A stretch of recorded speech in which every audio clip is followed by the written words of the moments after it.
কুকুর যদি ঘাস খায় তাহলে বুঝতে হবে কুকুরের পেট নষ্ট হয়েছে, আর মানুষ যদি ঘুষ খায়, বিশ্বাসঘাতকতা করে, মনুষ্যত্ব বিলুপ্ত হয়ে গেলে বুঝতে হবে মানুষটার অন্তর নষ্ট হয়ে গেছে। তেল বিদ্যা ও পাচারা যখন পেশা হয়, তখন বঞ্চিত হয় সৎ ও যোগ্যরা। 1 টাকার কয়েন মাটিতে পড়লে শব্দ হয়, কিন্তু 2000 টাকার নোট পড়লে কোনো শব্দ হয় না। একইভাবে জ্ঞানী ব্যক্তি কখনো লোকজনের সঙ্গে তর্ক করে না, কিন্তু মূর্খ ব্যক্তি সারাক্ষণ তর্ক করবেই। জীবনে সবসময় 2000 টাকার নোটের মতো হওয়া উচিত। অযথা তর্ক বিতর্কে না জড়ানোই বুদ্ধিমানের কাজ।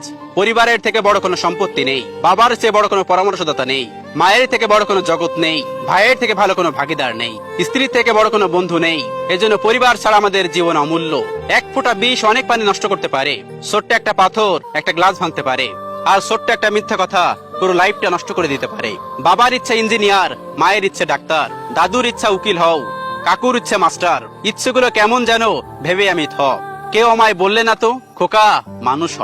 একজন মা 5 জন সন্তানকে একসাথে মানুষ করতে পারে, কিন্তু সেই 5 জন মিলেও